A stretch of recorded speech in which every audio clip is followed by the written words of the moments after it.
And I was coming back home and I heard one other boat, and I took a look back, and he was a few miles away.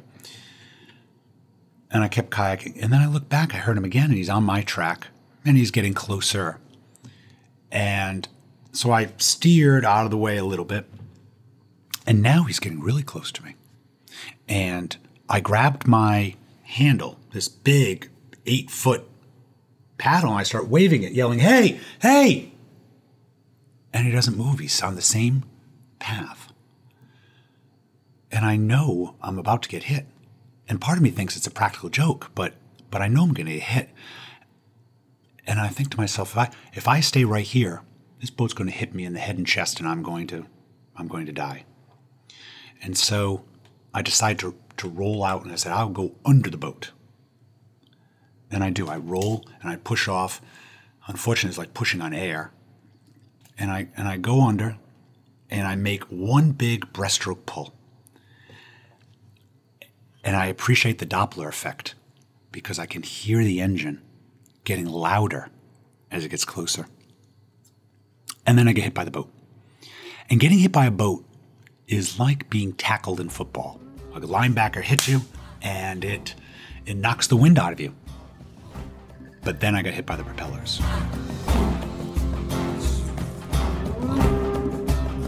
That was Trent Theroux, and you are listening to episode 126 of the Yogi Triathlete Podcast. Welcome back, you guys. I'm Jess, your host, and we are Yogi Triathlete. We are triathlon and run training, mindfulness and meditation, plant-based nutrition, and we are on a mission to create a better world.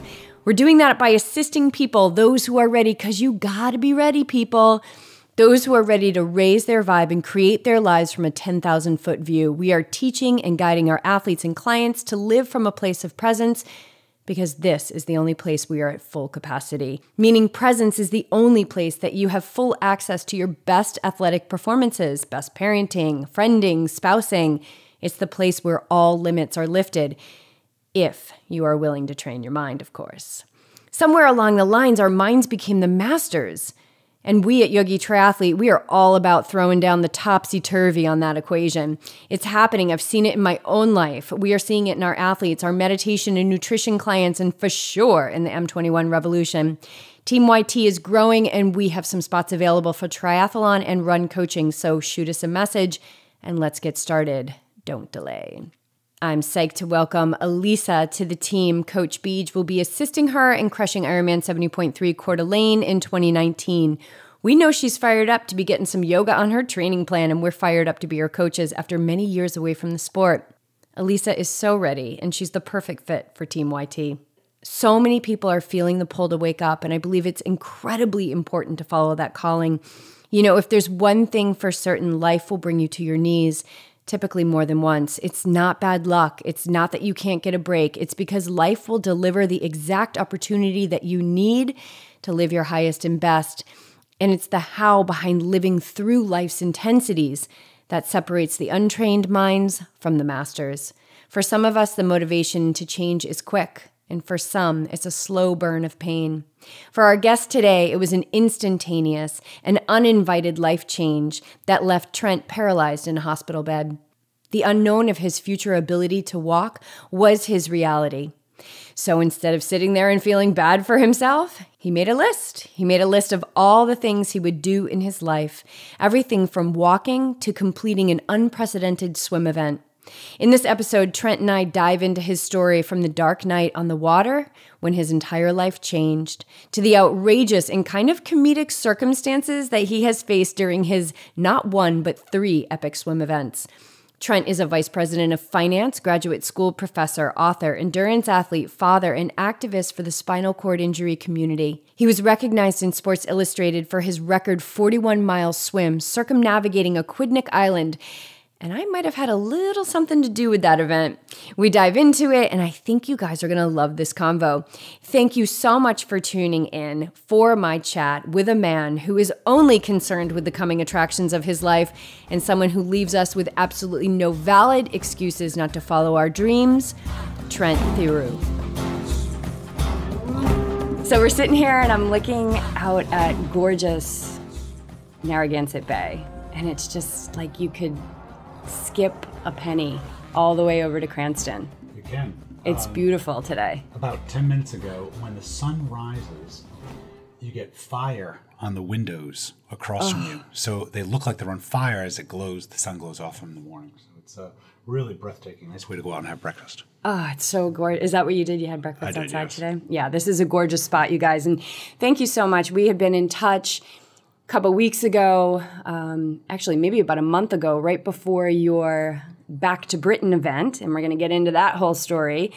And then yesterday I text you and you're like, come on over, 7 a.m. So here we are. So I just want to thank you for being on the fly with me. And that's just how we roll. It's this trust that timing is divine and, you know, the connections will be made, the ones that are supposed to be made. So I'm psyched to be here. Sure. And you are just coming off a good failure. Well, Let's just jump right in. I was recently introduced by somebody that said Trent Theroux has just swam the English Channel, and I said sentences, words matter quite a bit because she didn't say crossed, and there's a big difference. And I didn't cross that day; it wasn't my day. We made 11 miles of swimming backstroke, and I had prepared for the English Channel for nearly 2 years, both mentally and physically. And financially, I'd spent hours in the gym. I had to get acclimated to very cold water, so I would get in the water here when it was less than 40 degrees. Oh. I'm still thawing a little bit from the. I had to gain 20 pounds of just of insulation, brown fat insulation. I thought I had everything prepared for all the miles I trained for, and I did. I prepared for everything except for motion sickness. It was about 50 mile an hour winds the day before we left. And we had talked to the boat pilot and I said that I would like to go the next day on Saturday. My team was all flying out on the Sunday and he goes, no, you need to wait a week. And I said, I don't have a week. We need to go. Otherwise, I can't afford to keep my whole crew here for another week. Redo the flights, new house. So he said. So you were planning on swimming across the English Channel on Saturday and your crew was flying out on Sunday. That's correct. So the window was like cracked. We had already been there since Tuesday. So we couldn't go because the storms were Tuesday, Wednesday, Thursday, Friday. And the storms were real because you went live on Facebook and you couldn't even hear you because the wind was just howling. Yeah. Howling. And it created 2+ meter swells inside the channel. So when we went, the swells were a little bit lower. He had said, if you want to go, we'll take you out. And once you have my suit on and I'm all lubed up, it's go time. No wetsuit? No wetsuit? No wetsuit, not allowed. And what's the water temp? It was about 62 or 63 when I got in. He had told us. So you were trained for that. I was trained. He told us that it would be close to 70 on the French side. So I thought that, we're going to get a bubble bath by the time we get over there. But we needed to get that far first. And it's how long? It's 21 miles as the crow flies, but the currents, you have to navigate the current. So it's about 30 in the water. Wow. And we went. One of the things that I do to keep myself mentally sharp is I try to sing different musical artists. And I'm embarrassed to admit that I love disco. I love disco. And at a swimming event that I did a couple of years ago, we'll talk about, I said to myself, I'm going to sing a lot of disco. And so I started singing from the Saturday Night Fever album. Oh, well, that's and a killer why not? album, dude. And I'm swimming backstroke the whole way. And you can tell by the way I use my stroke. and I'm going. And what I found, though, was as you get tired, the needle starts to skip a little. And then after a while, even I started to hate Barry Gibb. And so the plan we made for this trip was that every feeding, so every 30 minutes, my daughter Haley would yell to me a new artist so I could sing somebody new. And we had prepared some of this list ahead of time. And just to keep in the spirit, they were all English artists. So when I got ready to jump off the boat for the first time, I said, babe, who are we listening to? And she said, the Beatles. I go, no problem. So I get in the water and I start and I'm through Abbey Road, put my head up. The next, what are we doing? Genesis, back in. Let's go. Pick it up. The Rolling Stones. Okay, going. And then I stopped because I burped a little bit and it wasn't right. And it wasn't long after that I lost everything in my stomach. And so I'm feeling a little woozy, but I said, all right, time to keep going. All right, Hales, give me another one. And she yells, wham. I go, are you kidding me? Of all the good music in England, you're going to give me, and I'm thinking, how am I going to care about that careless whisper of a, and I'm swinging along, good friend, right, to the heart and mind. And so I was getting sick regularly. I was getting sick. That was at the 1 hour mark.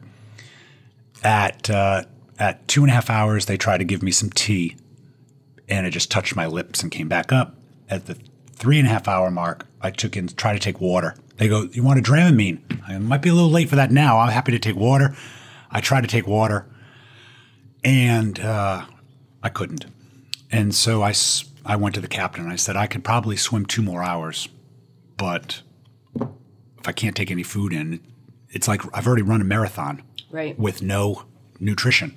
Right. And our listeners know all about that. I mean, we have the majority of folks that listen to this are Ironman athletes, endurance athletes, ultra runners, you know, distance swimmers. And you know that when the stomach just goes in the opposite direction and you're not getting, it's like there's one thing, there's the getting the nutrition in and keeping it in, but how do you even know at that point if the nutrients are being absorbed, right? Because the body is in such distress. Sure. The stomach is in such, and you need that parasympathetic nervous system that governs the digestion to absorb the nutrients, and the stomach is in a total state of stress. I was, I still was mentally strong. The stroke count was high. I was moving. We had gone 11 miles without breaking except to throw up. But I made the call, having been in different races for different distances. Right. I said, you know, another hour or two, and then what? I could really be in trouble. So I made the decision. And the hardest decision was in the back of the boat, and I'm staring at the landing dock on the boat for about 5 minutes because I know that once I touch the boat, it's over. And until I touch it, the dream is still alive. The hope is still alive. I have a lot of people watching me online. They're watching streaming of where the boat is, and I know it. And I have the hopes of a spinal cord community behind me watching. And it was very difficult to actually touch the boat. And I did. I got back in the boat, and I was finishing the sickness process still. And I was thinking about it as a failure and disappointment for my crew because they had come, they were good, and they had all gotten sick on the boat as well because the swells were nasty. Yeah, how big was the boat was 26 feet, but I could tell when one of my crew members got sick because they would be on my side of the boat, and then I wouldn't see him anymore. Right. Yeah, 26-foot boat, and how big were the swells? About a full meter. Oof. And what made it challenging, and I swim in heavier surf or conditions than that, was that the waves didn't come in one direction. They came in every direction as they bounced off the sides of the channel or bounced off the big tankers. And so I felt like I was in a washing machine. It was the agitating cycle. And that's what it mostly felt like. And I sat there and I was going back and I'm staring at the gorgeous cliffs of Dover. And I said that, you know, the events of the past, they shape who we are, but they do not determine our future. I mean, the die is never cast. And I've always considered myself to be a slave of hope. And hope lives just for tomorrow. And so I said, okay, so today wasn't there, but I am ready for tomorrow. And it's hard on the boat to say, I'm going to jump back in tomorrow and try it because I had an airplane ride. But I think mentally I will go back and take that shot again, you know, conquer that goal. I have a feeling that you're absolutely going to do that because that's resiliency, right? It's, you went up against the conditions of nature. You were mentally there, but then sometimes it just doesn't happen. Sure. That resiliency is that ability to go with it, stay flexible, form a new direction to go in and go there. Sure. And be at peace with it. So you're floating in the water, you're looking at the boat, you know as soon as you touch it, it's done. So now it's done, you're in the boat. Once the motion sick, your body recovers clearly. And do you have thoughts of regret? And how do you navigate those? Well, I'm always a person that tries to push those thoughts aside, because life is never about the past. Life is always about what's coming in the future. It's the hopes and dreams we have that carry us, not the events of the past. You can live in the glory days, you can revel in them, but what we really always live for is to strive to do something new and better. What happens, do you think, when people live in the past? I see and I know people that can't get out of there. And it's not just failures. It's sometimes they live too long with their successes in the past. Yes. Oh, I've seen that. Mm-hmm. And what happens, I believe, is that it stymies growth. It stymies who you are, because if you can't move past 1988 or 1997 for whatever reason, whether it's a personal tragedy or a loss or this greatest success of all time that you've never been able to build on. Successes come in small increments. They don't have to come in grand gestures. And successes come from different things. One of the new items on my list is I want to play passable piano. And passable piano to me so far is being able to play the opening bars to Lionel Richie's Easy. Okay, it's a small success. You're my kind of music man. I'm just telling you. I love Lionel Richie. It's a small success that. Well, you've taken a step. Yes. Right, and then there's another step that you can take. And I'm getting this visual when we talk about getting stuck in the past. And I've seen this so much with athletes working with their minds, and even prior to that, working with their physical bodies as a massage therapist. I would have. A lot of people, God, I don't know what happened to me when I was in high school. I was MVP. And I'm like, dude, you're 40. That's right. You have 3 kids. You commute an hour and a half every day. You're sitting. You're not working out anymore. Like, the MVP thing is so far in the past, but they're so stuck in that comparison with themselves that they're never able to move forward. And so I'm getting this visual of, and you're a swimmer, so you'll know, I don't know what it's actually called, but I've seen it in the pool before, where you're tethered to the side and you're swimming against resistance. Yes. And I feel like that's the visual I'm getting, is that when people are really tethered to the past, and again, it could be the greatest joy in their life, it could be the greatest tragedy in their life, but they're never, ever getting to the other side of the pool. And they're never able to get that flip turn to return, and get that other flip turn and return, and get that mileage to keep them moving forward. Sure. And so what you do is what I teach a lot in mindfulness and meditation work is, when you were saying those thoughts of negativity or regret or whatever we're going to call them, it's not that you're immune to them. They show up, right? Sure. But you don't indulge them. Now, do you teach your people the Bee Gees? Expressing their mind and bodies through Bee Gees music? Through movement? Could be through lateral movement and not unilateral movement? Yeah, sure. That might be the next step. All right. Well, I love music, and I love any kind of artistic expression, because I know that creativity can only happen in the present moment. So when you're at that piano and you're channeling Lionel or Elton. You gotta be Elton, of course. Right. You gotta be in that present moment, because that's where you're at full capacity. We know that. That's where you're at full capacity, is when we're 100% present. Mm-hmm. And we can never be at full capacity if we're stuck in the past. Sure. But the past, I believe, is, and this is where the mind comes in as a beautiful tool, because that's all it is. It's just a tool. Mm-hmm. But we have these memories, and we have these memories of things that we've overcome in our life. And it's one of those things that when we find ourselves in the face of adversity, we say, God, I got through that. I can get through this. Sure. Right? If I got through that, I can get through this swim with the English Channel. Okay, I didn't physically make the swim in the English Channel, but I can get through the abandonment of having to touch the boat and come out. Right? So we get to pull upon the past. And so let's talk about that. Let's talk about that moment. in your life, and I'm going to maybe be presumptuous when I say this, that your life changed forever. It sure did. And I'm looking out your slider at the water where you literally met your maker. I did. It was 15 years ago. I was paralyzed in an accident, and I lost all feeling from my waist down. I couldn't walk, and I was devastated when I woke up in the hospital because I was unsure how I was going to live the rest of my life. The funny thing about a spinal cord injury is this. In 1 second, your life changes, and everything you knew is over, and it takes more than you know to relearn again.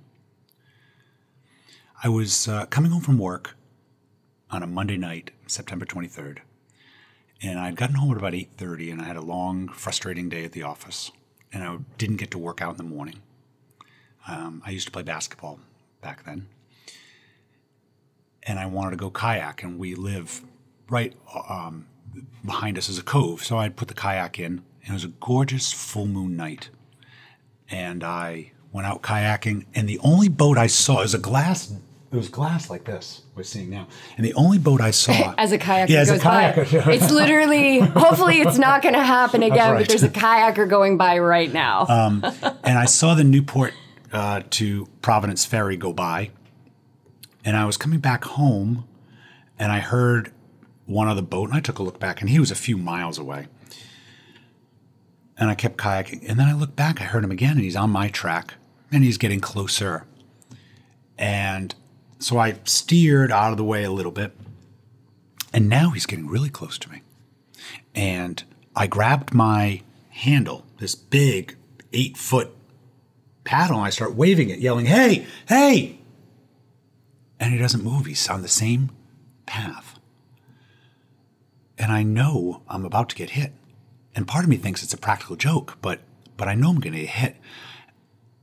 And I think to myself, if I stay right here, this boat's going to hit me in the head and chest, and I'm going to die. And so I decide to roll out, and I said, I'll go under the boat. And I do. I roll and I push off. Unfortunately, it's like pushing on air. And I go under, and I make one big breaststroke pull. And I appreciate the Doppler effect because I can hear the engine getting louder as it gets closer. And then I get hit by the boat. And getting hit by a boat is like being tackled in football. A linebacker hits you, and it knocks the wind out of you. But then I got hit by the propellers. And they hit me 4 times in the back from right below my tailbone up through the upper part of my left side of my back. And that's like getting hit by a 2x4. Somebody behind you swinging a 2x4 4 times to hit you. The force of it knocked me deeper into the water. And I had no breath, and I couldn't tell which way was up because it was dark. And I tried to blow a little bit of a bubble out, but I couldn't see. And I went to go swim, and I couldn't use my legs. I couldn't use my left arm. And I had my right arm to try to pull. And ultimately, I pull and make my way to the surface, and I see the boat motoring away, still going. And I know I'm in some serious trouble. I am serious trouble. I'm not sure what type of damage has happened to me. I take my one arm, and I reach around my back, and I feel what I think is an exposed rib. And I sink under the water because I've got nothing else holding me up, and I have to use the arm to pull back up. And while I'm really nervous about the rib, what I'm most concerned about is I don't know how much I'm bleeding. If I'm bleeding out, how fast. And so the boat's going, and I look to the east, and I see my hometown and these big houses and big lots. That's about 400 yards away, 300 yards away maybe. And I was a swimmer in college, which would have been nothing back in the day, but I'm not sure how well I can do it with one hand, one arm. And that's all you've got. And that's all I've got. Legs are no good. Legs are no good. Left arm's no good. No good. You got one arm. And I said to myself, I could make it there. What if I make it there? How do I get to the house? I suppose I can crawl. And then I think, but what if they're not home? And right as I'm doing this calculation, the boat stops a ways away from me, but they stop. They park. And I'm looking at the boat. And I'm not sure what to do. And after a minute, the boat turns back down the bay. Except that rather than turning to the southeast towards me, they turn to the southwest. And they're trolling. They're looking to see what they hit. And so now I have a decision. Do I swim a couple hundred yards to the shore, or do I swim deeper into the bay and hopefully find them? And I say, I'm probably going to be better off with somebody that actually is looking for me. And so I make my way and I start pulling myself one-armed towards them. And I try to yell once or twice, but it sends electricity through me. It's painful to use my voice. And I'm numb. I am lucid. I am entirely aware of my surroundings. To the perfect taste of the water. I am aware. And I make my way closer to the boat, and they go by me. They don't see me. They keep going south past me. And so now I'm deeper in the bay. And I've really got a hard decision because I don't think I'm going to make it to the shore. And so I think my best chance is just to swim, try to follow the boat. And I do that. And after another 2 minutes or so, they stop and they turn back up. And they see me. And they pull me in the boat and instantly recognize what's happened and call 911. And I wake up the next day in the hospital. Who was in the boat? There are 4 gentlemen that were out, older gentlemen, that were out having a good time and water skiing and the like. And they knew they hit something. They knew they thought they hit lobster traps, a floating lobster trap. That's what they said. So when they saw you in the condition that you were in, their lives changed forever. The first thing they did was yell at me. They didn't know what. They yelled at me. And then they pulled me. I couldn't get up. All I had was one arm. So they pulled me, and I collapse on the table, and I'm wearing a white T-shirt, which is now stained in blood. And the boat got very quiet, and they immediately called 911 and turned the boat up into the marina to take me to the rescue. You know, it's funny. I spent a lot of years being really angry at them for what they did to me. Venomous anger, passionate anger, and wanting Charles Bronson, death wish retribution. And I found that type of anger serves nobody, no good purpose. And it took me a lot of years to let it go about what they did and how they mutilated me. The propellers severed all the major muscles in the left side of my back and carved out 5 pieces of my spine. It took a lot of years through my recovery, physically, mentally, to forgive them. I was just as much at fault. I was kayaking at night. They were just as much at fault. They weren't looking. But I had to. It was perfect circumstances for a tragedy. It was. We both put ourselves in bad places. And forgiveness is not about the past. Well, that's why the events of our past do not. They only shape who we are, but they don't dictate our future. Forgiveness is all about the future. Yeah. It's the fine line. It's the absolute razor's edge of moving forward. Sure.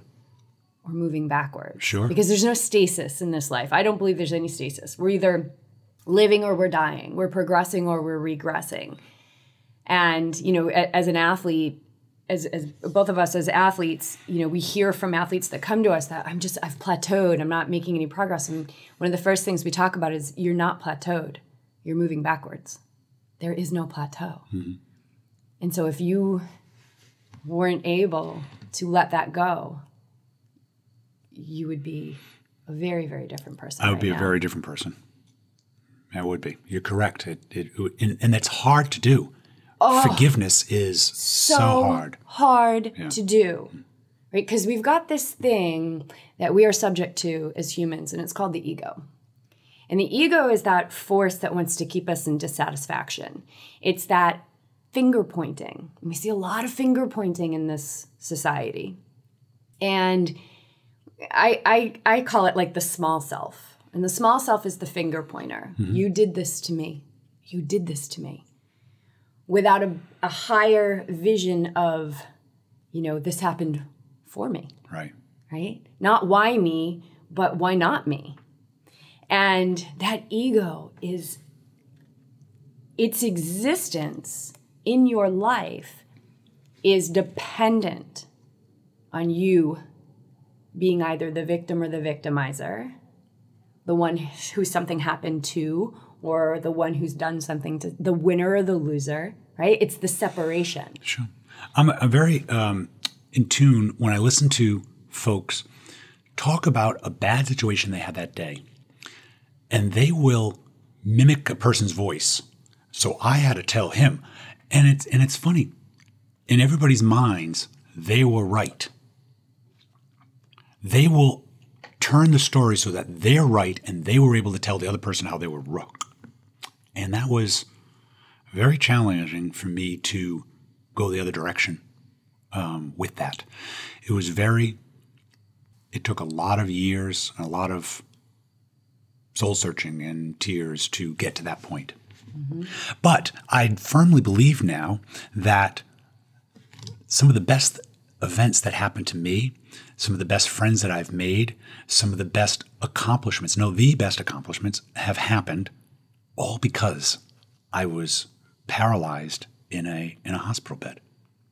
I know. Yeah. It's wild, right? Should we tell your listeners that I walk? Yeah. I was telling my family last night, we went out to dinner, and my dad's 83, and we're on the way home. He's like, so is he in a wheelchair now? I said, Dad, no, I told you at dinner over the salad. He's fine. Well, yeah, fine's relative, but I do walk. So I'll have your listeners know that the blades cut out 5 pieces of my spine, as I said, but never cut into the cord. But the paralysis That's divine perfection. Imagine that, right? It was like, we're going to take this guy to the edge. Absolute edge. But we're not going to take him over because he's got work to do in this world. That's an interesting way of putting it. I never considered work to do. The accident caused so much trauma in my spinal column that the muscles seized to protect the cord, which is what caused the paralysis. So brilliant. And it took a week to get that sensation where the doctor was able to touch the toe, and I felt it. So what was the moment, because I'm going to assume you remember this, when the doctor touched the toe and you couldn't feel it? In the hospital, they give you morphine that you have in a plunger. And if you could see me, radio audience, you would know I'm hitting the plunger. He's got a really strong thumb. I'm using my plunger right now. Like, that's the plunger. And what I've learned about the plunger is that the morphine is not for pain, it's for anxiety. You've got enough pain medication, or I had enough pain in me, but it's for anxiety. So when the doctor comes in and rubs the toe, I already knew I couldn't move. It didn't take the doctor to come in to know I couldn't feel anything. But when he comes in and couldn't feel it, it's just, Trent, we're not sure whether you're going to walk again. I was working the plunger pretty hard when that happens.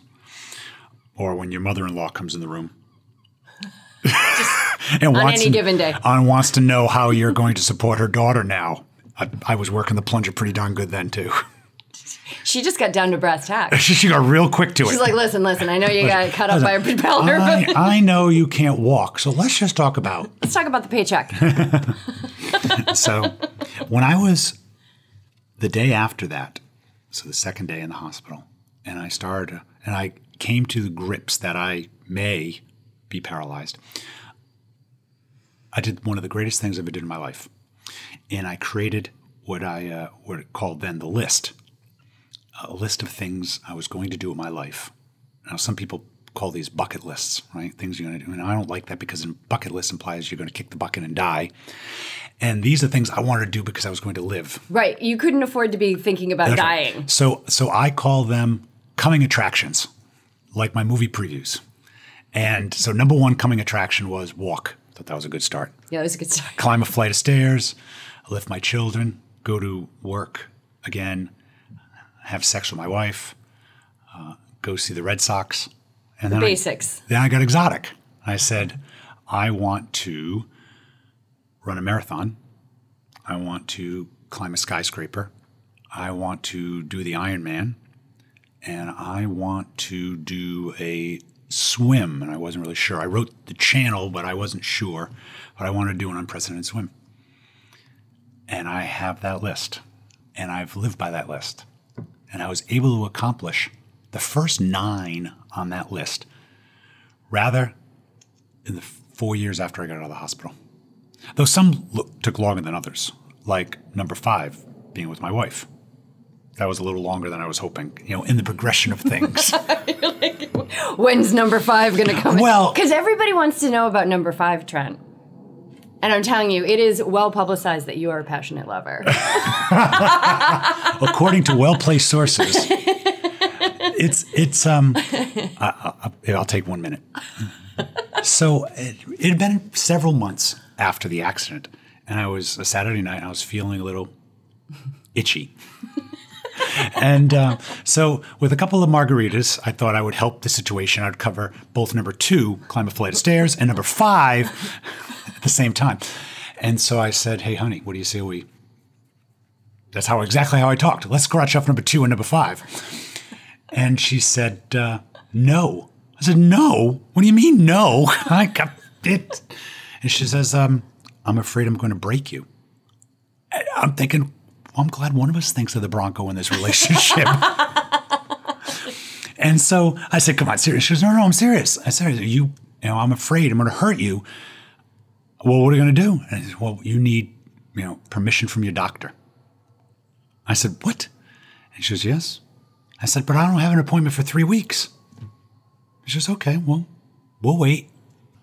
Wait. Well, I was married with 2 kids at that time. I was used to waiting. So, and so 3 weeks later, I went to the doctor, and I had to go get checked. They were checking the scarring, and he was there to break up scar tissue in the back. That was primarily what we were there for, to break up scar tissue so I could get a little more mobility and flexibility. Because that scar tissue is going to it was nasty. tie you down. Absolutely. And at the end of it, he said, do you have any questions? I said, yes, doctor, I have a question about sex. And he said, well, Trent, when a man and a woman, and I go, listen, I got that part. I got 2 kids already. I said, no, my wife says I need permission. And so he went to his desk. He grabbed his prescription pad. Dear Mrs. Theroux, Trent is cleared for all, underline 3 times, activities. Sign the doctor. Well, I came home, Jess. I came home like I had a Powerball ticket. I'm waving it. And I said, send the kids to your mothers. We are going upstairs for number 5. And she said, well, I just put a roast in the oven. Well, maybe. So I had to wait a little longer. You're like, I'm going to put a roast in the oven, lady. I had to wait a little longer. So that was my how I overcame that hurdle. That's so awesome. I love it. All right, so 5's down, stairs are down, you're walking, you're going to work. We came to the last one, right? We've done the marathon, we've done this skyscraper, we did the Ironman, and we get to this swim, and I realized that I have done these first 9 items kind of just for me. They were all about proving that I was not handicapped. I was capable of doing these items. But I really had such good fortune, this divinity to save my walking. And so I decided I want to do a swim for somebody else. And I found this opportunity to swim to Block Island, which in Rhode Island is a town of Rhode Island, about 12 miles off the south west coast. And I could swim there. And I've been done. And I decided to do it. But I wanted to do it for the folks. And I found this group in Boston called Rise Above Paralysis. Anybody that's been had a spinal injury in the Rhode Island, Boston, southern New Hampshire area has gone to Spalding. And this group, Rise Above Paralysis, is a peer mentoring group, meaning there are people there in wheelchairs. So if you have a C4 break, there's going to be somebody coming in that has a C4 break a couple of years ago to help teach you what it's going to be like to move, to dress, to brush your teeth, to interact with your family, to try to look for a job. And they spend time with you as a sponsor, we'll call it, an AA sponsor type thing. And the expectation is that after a couple of years, you will pay it forward and you will come and help the next generation. And so the money that I wanted to raise was going to be for durable medical goods. And here's the reason. When I got home from the hospital, I needed a special bed. I couldn't walk the stairs yet. And I needed a bed. So we rented one and we cleared out our dining room furniture, which is right next to the front door. And so I could put the bed there, but I had to rent it. And it was $1,300. And I was thinking to myself, my gosh, it's not covered by insurance. It was a huge expense that I had to come up with.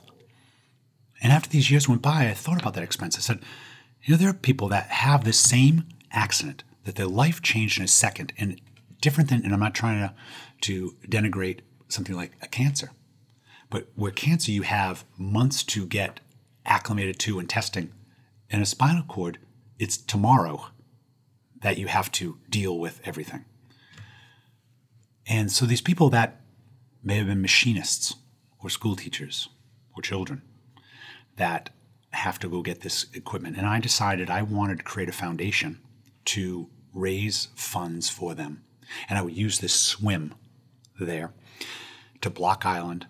And I decided that I was going to do the swim entirely backstroke as a sign of solidarity for my spinal cord injured community. You're insane. But, I have to say that in my own experience, I understand what it feels like to get a knowing that you're going to do something, but then there's this thing that goes with it that's really big, and you don't quite know what it is at first. And for me, it was, in an instant, I knew we were going to move out west. Right. But I knew that it wasn't going to be buy a ticket and fly from point A to point B. I knew there was going to be something huge in the middle. And so I understand that feeling, and you just wait and you contemplate and you allow the information to come in. And isn't it such an exciting way to create something so big in your life when you allow the space for the larger purpose to come in? It's so exciting. To do this for other folks was the most thrilling. When I met the executive director of Rise, he's a gentleman who was a police officer, former, who was on his motorcycle and was hit and paralyzed. And when I told him what I was going to do, he said, "You're fucking crazy." You're going to do what? And I said, "I'm going to swim backstroke here, and I'm going to raise $50,000 for your organization." And he said, he knew there were a lot of people that said they're going to do things before, which is why he probably didn't put a whole lot of stock to get started. But for you, was it beyond doubt that it was going to happen? It was beyond doubt that I'd be able to do the swim. It was beyond doubt that I was going to work hard to raise the money. I didn't know how easy the swim would be compared to how hard it is to raise money. That's the hardest thing is to look somebody and say, will you give me money for something that doesn't affect you, but hopefully my story and the reason I'm doing it motivates you to want to support me. It's pretty easy to say now, but but it's hard to look at somebody and yeah. And you have to get that message out to so many people Thousands because it's got to be the connection. It's got to be right for them. That's right. You know, like, whoa, this is, and you've heard it so many times, like, this really speaks to me. I need to be a part of it. And there are so many good causes. There's so many good causes. I mean, why wouldn't you want to help people with muscular dystrophy? Or why wouldn't you want to help people with leukemia? Gosh, they've all caught horrible breaks. But I think in this fundraising milieu that you touch your warm market first, the people you know first. Yeah. And they know, and the people I started with knew what I went through. And so on the 10-year anniversary of my accident, we were going to do this swim. And how'd that go? Well, what was the prep like? Because it's not like it's no joke to swim from Point Judith to Block Island. It is. You can end up in Montauk real easy. Real quick. It is, first off, it's straight into the Atlantic. So it's not swimming along a beach. You're swimming from the ocean into the middle of the Atlantic. And I knew the currents there were going to be extreme. And so I contacted somebody from the University of Rhode Island Oceanography School, and he gave me a plot of what we were going to do. So I had a course that we were going to follow, and I had a couple people on boats that were going to support me, protect me. And then a week before we were going to go, Hurricane Leslie was forming in the South Atlantic. And there are wave markers all along the Atlantic seaboard. And so I'm looking at the wave markers outside of Block Island, and normally they might be, just on the calmest of days, a foot or 2 feet of wave. And then it started to grow. Sunday it was 3. Monday it was 6. Tuesday it was 9. And Wednesday it was 12 feet. The waves were 12 feet. And the storm was still coming. And so I called this my coach. A coach is a hard way to say it. He's a person who would knock on my door at 5 every morning, just, let's go. And just to walk me out the door. Oh, sorry, Fuji. Oh, Fuji. Shh. Shh, easy, buddy. That's okay. It's all right, Fuji. And so, I know it's sound editing. Oh, keep Fuji in. And so just to get me out into the water every day. So I call him up and I said, Sever. I said, we've got a problem. Now, Sever is a monosyllabic speaker. Yeah. And so I said, do you see the storm coming? Salt of the earth. Yep. I said, I'm getting really concerned. Why? I said, why? The waves are at 12 feet. Maybe I should consider swimming this freestyle or put a wetsuit on. And he goes, nah. Like, what? Of course I do. Just, what's the worst that's going to happen? You drown? And I said, yeah, I might drown. She says, well, don't worry about it. We'll serve good scotch at the memorial service. He said, listen, you made a commitment to the spinal community. You have hundreds of people getting on a ferry to come watch you do this swim. All the people you've raised money and communicated to, but most importantly, you made a commitment to me. And I said, you're getting in that water. And so I was nervous, to say the least. Yeah, and this is where 99% of people walk away. Because this is when you're like, oh shit. It was. I got to show up for this show, and it is tenfold what I thought it was going to be. Right. And in this case, it was just me. I get to Point Judith. There's 100 people there. Now, I think they were there to see what type of scotch was going to be served. Because the surf was abominable. It was insane. It was insane. And I've always heard that resiliency is a reflex. Resiliency, we don't go to work and say, I'm going to answer some emails today, and I'm going to plot some charts, and I'm going to be resilient. It doesn't work that way. Resiliency is thrust upon you. And I was nervous, scared, and then I saw Dave Estrada from Rise on his wheelchair on the grass, and I said, that's who I need to be resilient for. Because resiliency is never about just you. It's about being resilient for somebody else. And I find that's a better way to live your life. if you're resilient, you do things because how it's positively going to affect somebody. And so took my shot. My kayaker and I went in the water, and we instantly got separated. And this is the story I hear later, that the boats that were there for me call in, "Where's Trent? We can't find him. We can't see him." And so my whole family and friends are on the shore. Now they can see me for a while, but then the surf gets high enough that they can't. So they can't see me, and the boats don't see me. And then they yell, "We found the kayaker."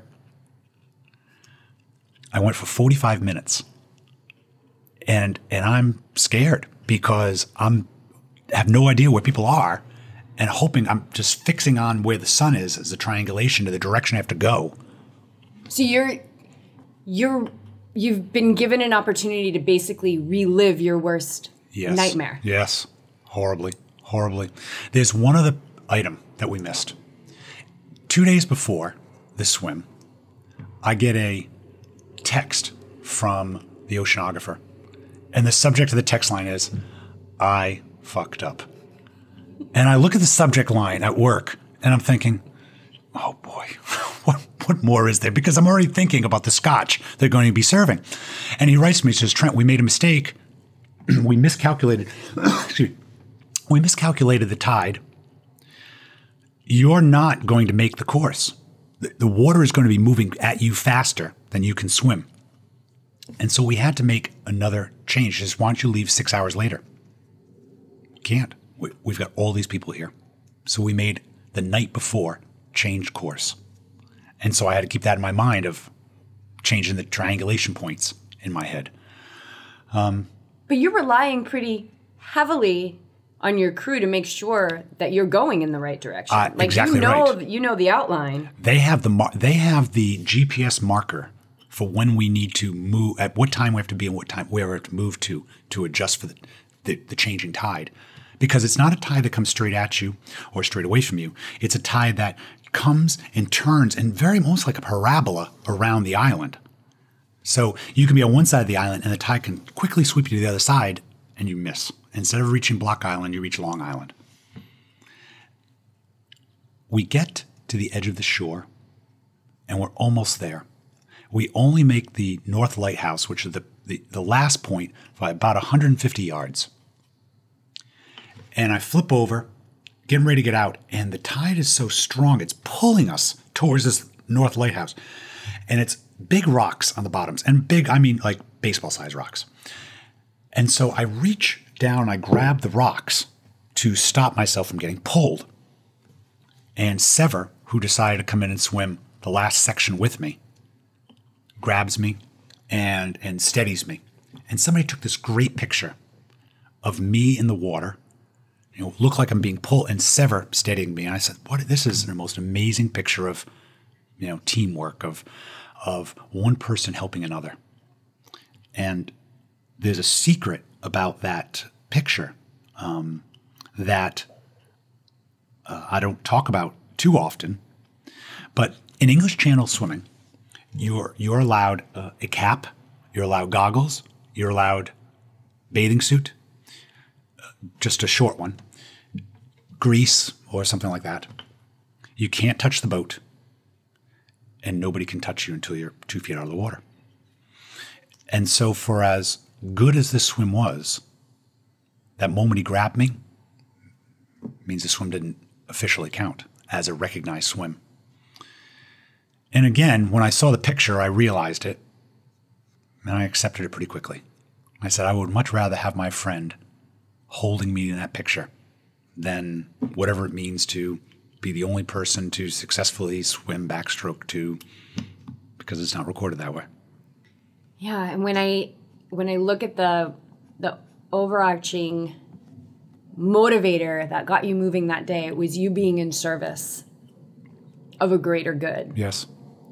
And in that moment, Mike being in service of a greater good. Sure. That's a good way to put it. Absolutely. Yes. And I believe that when our life gets put into perspective, whether that's through a life-changing event or for those of us that don't have to have that, like just through this pull to realize how precious this life is, we start to move through the world with the greater good as our motivator. Mm-hmm. How can I serve the world today? Sure. And that might just be not indulging in negative thoughts. Mm-hmm. That could be your first step. That could be backstroke the English Channel. That could be raising money. It could be stopping and hugging your spouse. It could be whatever. It's what are we putting into the world? And in that moment, he put care, he put determination, he put service into the world. And those are the energies that we want to marinate this globe in. Damn, you're good.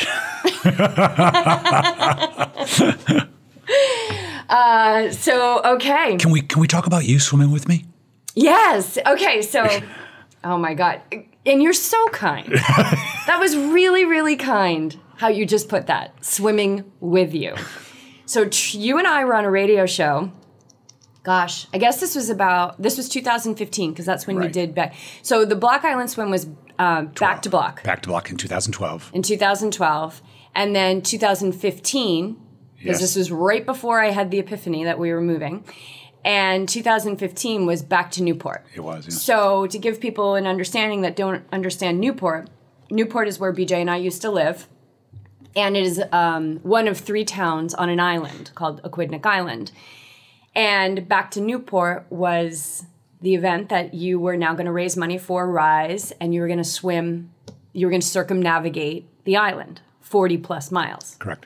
So you and I are on a radio show together with the lovely, lovely Gala Lofson, who's actually going to be in San Diego, and we're going to get her on the podcast. All right, wonderful. Oh, she's amazing. Oh, God. So we're there, and you're talking about this event. And we're laughing because we're talking about how there's been shark sightings and things like that. And you're talking, and I don't know if, I still to this day don't know if this is a lie or not, but you're talking about these nets. They exist. They do exist, Yes. yeah. These nets that keep the sharks away from like the bays where the beaches are. And that you're going to be swimming on the other side of the nets. And I'm sitting there going, oh shit. I'm going to do this with him. Like, I'm going to get in that water.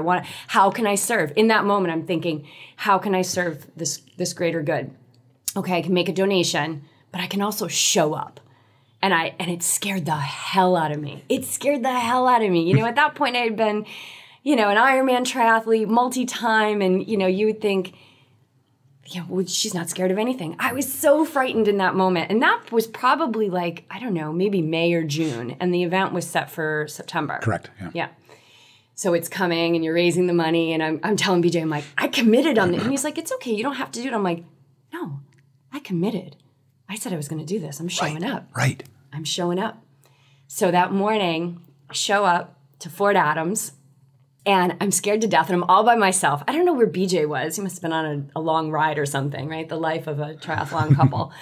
And it's windy. But, I remember that day. It was so crisp. I could see the points of the waves and the reflection. The bay was navy blue. The sky was, bluebird. A great fall day. It was quintessential New England. Yeah. And you're there, and there's people there, and Con was there, and myself, and Paul Dow. Right.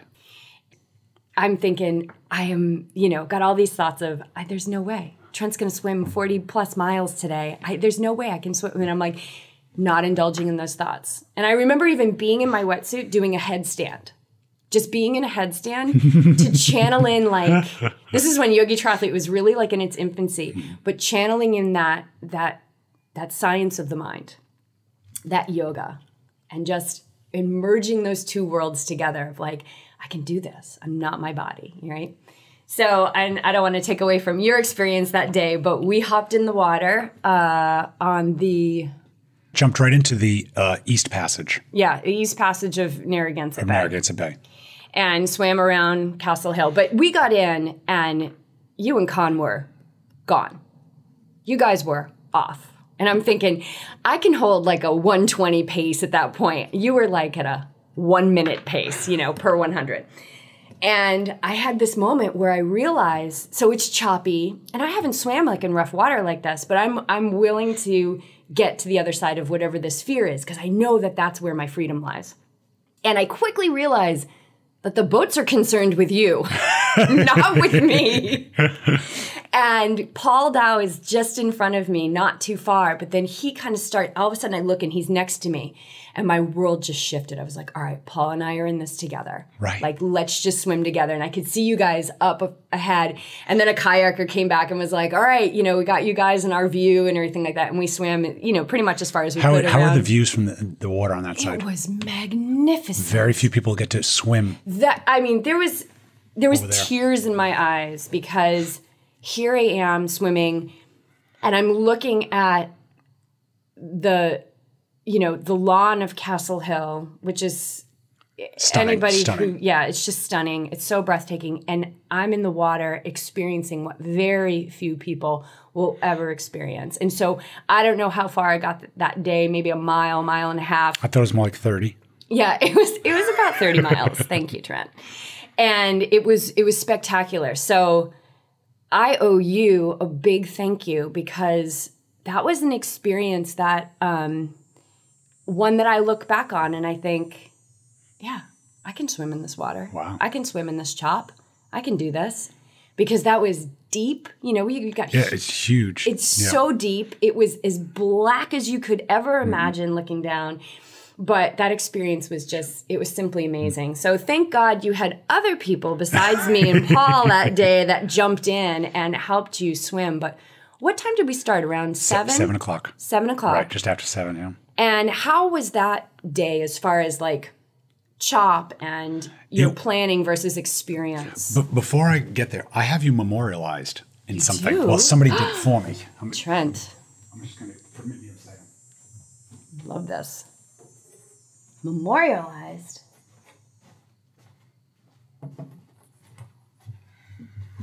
Nice. Back to Newport, a swim around Aquidneck Island. What did it take? All right, I'm reading this from this board that Trent has. Why don't you read that? What did it take for you to go around? It took 11 boats, 10 kayakers, and here's where Jess comes in, 22 angel swimmers. Oh. You're an angel swimmer. Thank you.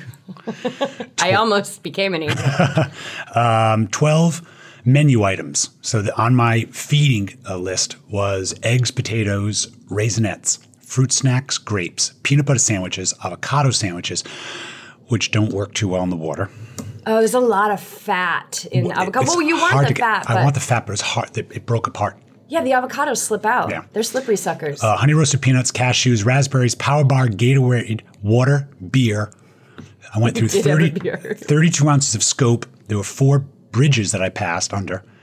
The water temperature was 66. The air temperature got down to 48.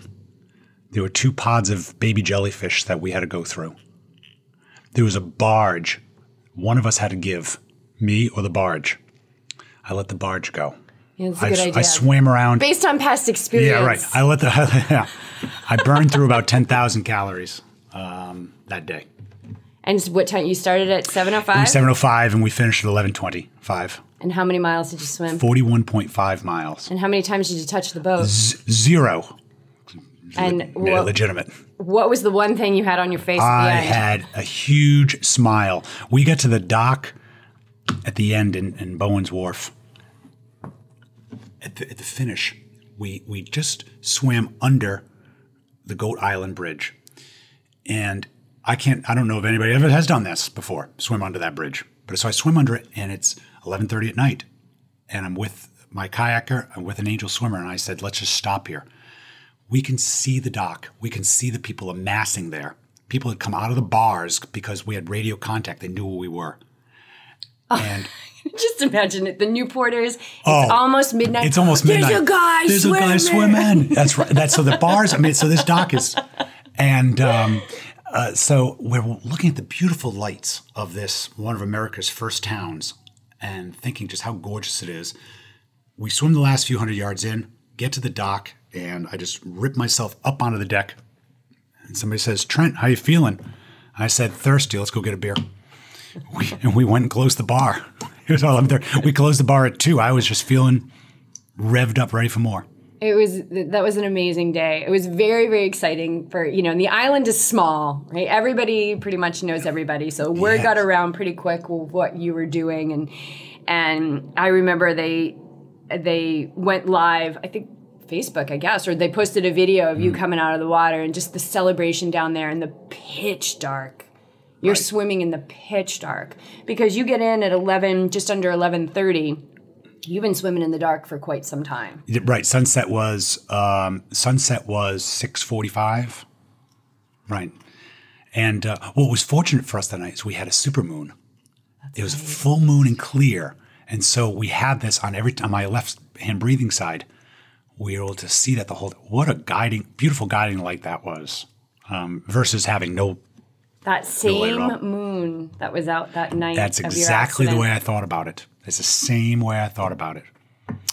And the folks from Rise Above Paralysis had come down. So there were a few of them on the wheelchairs on the docks waiting for us.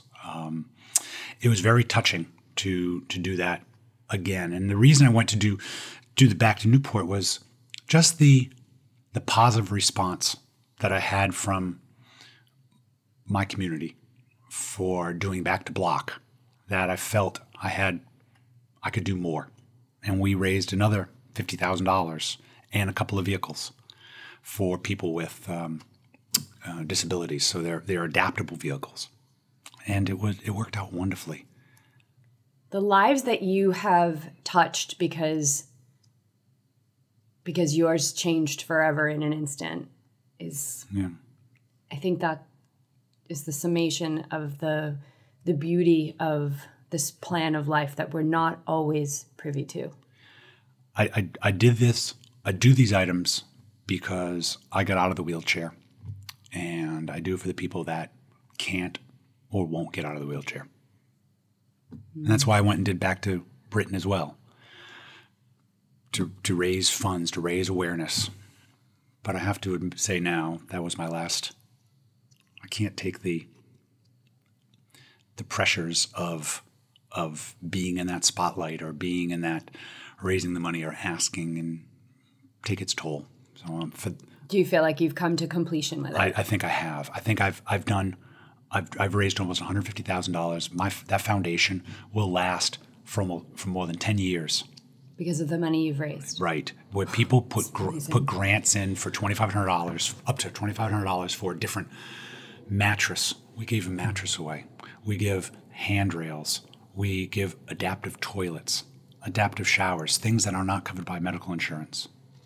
And so I think I've helped. I know I've helped quite a number of people. And I say but it's really the people that have supported me. That's their money.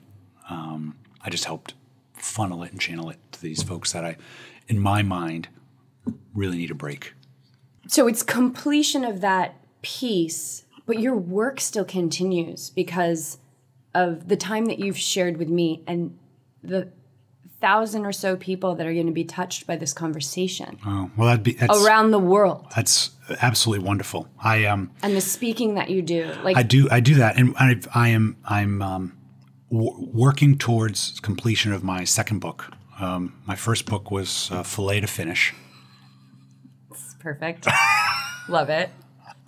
An awkward journey to an awkward journey to the Ironman. And so that one went at a great response to it. But this one, its title is Moving Rocks, and it's about overcoming obstacles. And I do it in a business setting. One of my professions is as a graduate teacher of business strategy, and so I put it into a business perspective. And so I'm writing this now as just another way to help people identify ways to overcome. When I started running, one of the mantras I used to have was that mountains are only majestic from a distance. And you would know this being out west more. When I drove out west, I was driving to the Hoover Dam, and we're looking at this mountain, and I had asked Jill next to me, I said, "How far do you think that is?" And she said 20 miles. And I said, "I think that's 50 miles. and it was 80 miles. And it's the same thing when you're going biking. The mountain far away looks huge, which is why a lot of us don't try to go up the mountain. But when you get to the mountain, all of a sudden it's very manageable. Take it in chunks, and it's manageable. And it's only our minds that stop us from and make that mountain too majestic. So that's kind of the theme that I'm trying to write towards now. I love it. I think that's a perfect place to end. And I think that what you are in store for is just a lot of more beginnings and and exciting pathways. And just this keeping in reverence this mindset of allowing and not hanging on. You've done your work, and who knows, maybe you'll be back to fundraising. But right now you take a break and you allow. You allow something else to come in, and you allow your story is going to continue to touch people's lives. And that's what it's all about, right? Like how many people will this story reach that will maybe allow somebody to just take that first step towards the mountain and the second step? Because when we break it down, the biggest things in our lives are all about taking that next step. True. You make me feel so strong when I talk to you. You are so strong. All right. My husband's not here for this interview. Yeah, well, Clearly, because number 5 is right upstairs. Crazy story, right? So glad you guys tuned in. Thank you so much for your support. We are currently challenging all of our Patreon members to double their support from now until January. And we are so grateful to everyone who has stepped up and let us know that the show must continue. I just put an exclusive recipe up there today for our $10 or more supporters. So head over to patreon.com/Yogi Triathlete to check it out or to set up your pledge today. Be sure to check out the show notes at yogitriathlete.com for how to connect with Trent, buy his book, and how to immerse yourself deeper into a life, the life that you are always meant to live. And that includes our 3-day, 2-night high vibe retreats. These are the ultimate awake and ready intensives. And with the off season en route, it is the perfect time to get your HVR booked. This is not something that you are going to regret, especially when you are basking in the warmth of Southern California, when your local weatherman is talking about wind chill factors and deep freezes. All right, one more thing, you guys. If you follow our social feeds, then you know that our official office space has become steady state roasting here in Carlsbad. It's truly the best coffee we've ever had. And although I can't get you any of the fresh vegan donuts and cinnamon buns, I am psyched to say that you can buy their coffee online at Amazon. They are not paying us a dime to advertise this. They did not ask us to advertise this. We just love these guys, and their coffee is amazing. So go to the blog post for this episode at yogitriathlete.com, and then you can click on that link to get yourself some of their Space Traveler signature blend. All right, you guys, that's it for this week. We've got some incredible peeps in the queue, and you'll be hearing those week after week because we are going to continue to show up. We are truly grateful for your support. And until next week, keep living the awake and ready life.